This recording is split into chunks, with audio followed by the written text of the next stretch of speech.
मुसळधार पावसामुळे लोणावळ्यातील पूरस्थिती अधिक गंभीर आहे। हुडको कॉलनी पूर्णपणे पाण्याखाली गेली। जवळपास 250 घरांमध्ये पाणी शिरले। नागरिकांचं सुरक्षित ठिकाणी रेस्क्यू करण्यात आलं। राज्यात सर्वाधिक पाऊस लोणावळ्यामध्ये झाल्याची हवामान विभागाची माहिती आहे। लोणावळ्यामध्ये 2 दिवसात 1290 मिलीमीटरचा विक्रमी पावसाची नोंद झाली। जिल्ह्यात 24 ठिकाणी दरड कोसळण्याच्या घटना घडल्या।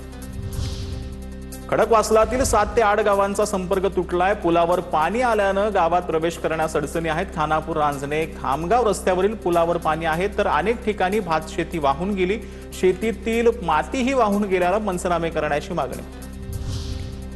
मुंबई नाशिक महामार्गावर जुन्या कसारा घाटात दरड कोसळल्यानं वाहतूक ठप्प झाली। काही प्रमाणात महामार्गावरील माती आणि दगडी बाजूला केल्यानं एकेरी वाहतूक संत गतीनं सुरू। मुंबई नाशिक महामार्गावरील रस्त्याची चाळण झाली। मुसळधार पावसामुळे 2 दिवसातच रस्त्याच्या कामाची पोलखोल झाली। गोंदे ते घाटनदेवी मंदिरापर्यंत महामार्गावर खड्ड्यांचं साम्राज्य आहे। वाहन चालकांची कसरत पाहायला।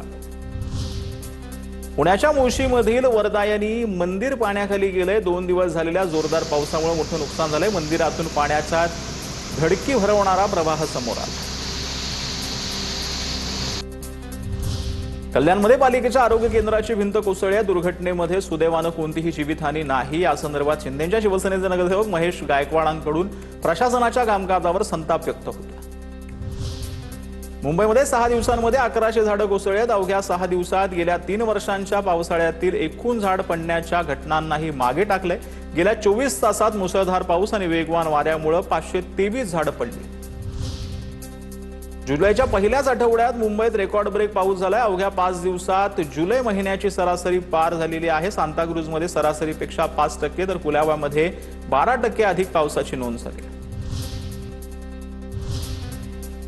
तर सध्या धरणं काही ठिकाणी भरलेली आहेत। त्या संदर्भातल्या टॉप 9 बातम्या पाहूया।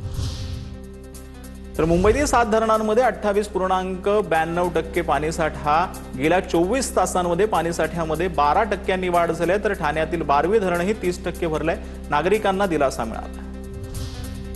ठाणे जिल्ह्याला पाणी पुरवठा करणारं 12वे धरण 30% भरलं। दमदार पावसामुळे धरणाच्या पाणीसाठ्यामध्ये वेगानं वाढ झाली आहे। जिल्ह्यातील नागरिकांना काहीसा दिलासा पाहायला मिळतो।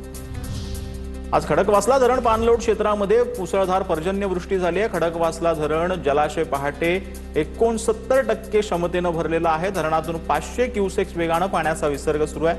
नदीपात्रांच्या शेजारील लोकांना सतर्कतेचं आवाहन करण्यात आलं।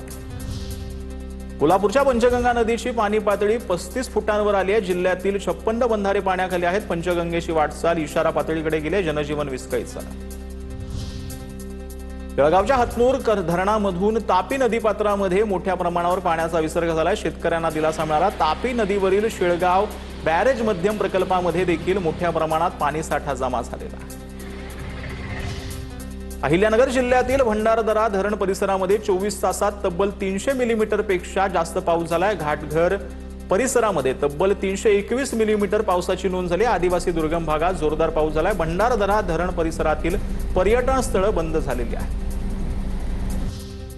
भंडाऱ्यामध्ये गोसेखुर्द धरणाच्या विसर्गामध्ये घट झाली आहे। धरणाचे 10 दरवाजे बंद करण्यात आले। गोसेखुर्द धरणाच्या 17 दरवाजांमधून 69,501 क्युसेक्स पाण्याचा विसर्ग सुरू आहे। नदीकाठच्या गावांना सतर्कतेचा इशारा देण्यात आला।